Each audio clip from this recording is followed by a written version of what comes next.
Hello बच्चों, good morning. बच्चों, आज हम पढ़ेंगे संयुक्त व्यंजन, द्वित्व व्यंजन, आगत ध्वनियाँ, मात्रा। ओके, आज हम इनके बारे में पढ़ेंगे और समझेंगे। तो सबसे पहले हम पढ़ेंगे संयुक्त व्यंजन, ज्वाइंट कॉन्सोनेंट्स। ओके, किसे कहते हैं?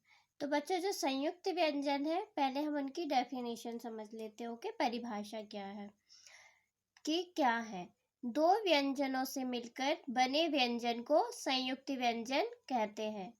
कितने व्यंजनों से मिलकर बने व्यंजन को? दो व्यंजनों से मिलकर बने व्यंजन को संयुक्त व्यंजन कहते हैं।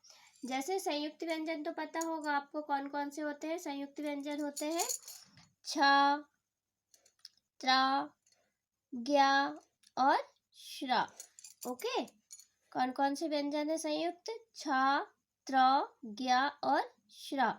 तो जो छ है वो बनता है क और सा से, सा षटकोण। ओके, क और सा से। और अ, क्योंकि सा का जब कोई भी व्यंजन का उच्चारण जब हम करते हैं तो स्वर की सहायता हमें लेनी पड़ती है। ओके, तो इससे फिर इससे क्या बनता है? छ। तो शब्द जो बनते हैं छतरी, कक्षा, कक्ष, अक्षर, क्षमा। ओके, फिर है त्रा। त्रा बनता है त, र। रा का जब हम उच्चारण करते हैं तो आ आता है। ओके, ये इससे बनता है त्रिशूल, पत्र। ओके, ये शब्द बनते इत्र, मित्र, नेत्र, शत्रु। फिर एक ज्ञा। ज्ञा बनता है जा और या से। ओके, ये आधा या है। ओके, जब इसमें आ लग जाएगा तो ये पूरा हो जाएगा, है ना। इससे बनते हैं शब्द ज्ञानी, अज्ञात। श्रा, शा और रा से बनता है श्रा। ओके, इससे शब्द बनते हैं श्रेष्ठ, श्रमिक, श्रम, आश्रम, श्रद्धा। तो ये क्या है? ये है संयुक्त व्यंजन। अब हम समझते हैं द्वित्व व्यंजन के बारे में। Okay, double consonant. जब एक व्यंजन ध्वनि अपने समान व्यंजन ध्वनि से जुड़ती है तो उसे द्वित्व व्यंजन कहते हैं। जैसे कच्चा, है ना। एक व्यंजन ध्वनि जब अपने समान, ये देख रहे हैं, और अपने समान व्यंजन ध्वनि से जुड़ती है। आधा चा, फिर चा, पूरा चा, चा में की मात्रा चा, तो क्या हो जाएगा? कच्चा। इसी प्रकार है ख, ट, टा, खट्टा, है ना।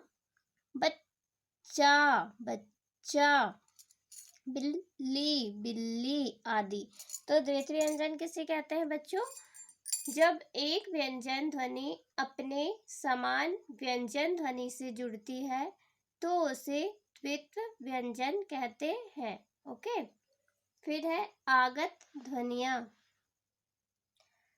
उर्दू और अंग्रेजी भाषा का प्रभाव होने के कारण हिंदी भाषा में कुछ ध्वनियों का इन भाषाओं से मूल रूप में ले लिया गया है।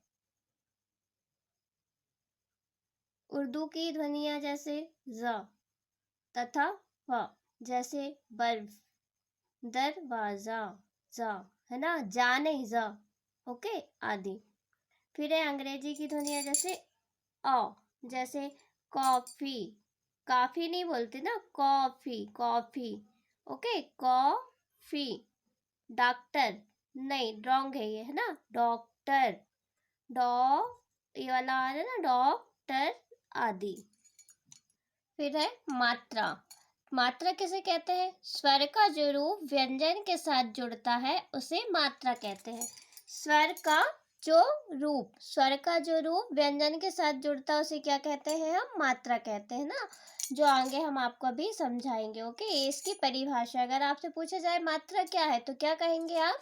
कि स्वर का जो रूप व्यंजन के साथ जुड़ता है उसे हम क्या कहते हैं? मात्रा कहते हैं। ओके, और एक बात आपको हमेशा ध्यान रखना है कि आ की कोई मात्रा नहीं होती है। अ, है ना, अ जो है स्वर का जो पहला अक्षर अ, उसकी कोई मात्रा नहीं होती। यह सभी अक्षरों में समान रूप से छिपा रहता है, जैसे क, क। ओके, हिंदी भाषा में स्वर और मात्राएं इस प्रकार हैं। स्वर सबको पता होगा, आ से अ तक, है ना। और मात्राएं भी आपको पता होगा। अम और आह क्या है? अम और आह अनुस्वार और विसर्ग है।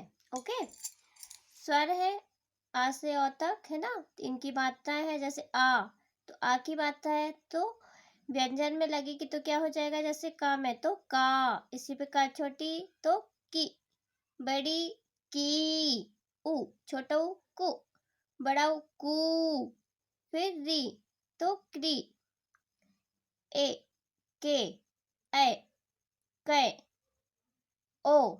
ओ की मात्रा व्यंजन में लगेगी का में तो क्या हो जाएगा? को, और औ की मात्रा तो कौ। ओके, इस प्रकार ये शब्द दिए हुए हैं सभी मात्रा से, है ना। तो ये शब्द दिए हैं, ये ठीक है। इसी तरह से आपको सभी मात्रा से 5-5 शब्द बनाने हैं। ये आज का आपका होमवर्क है। ओके बच्चों, ओके बाय बच्चों।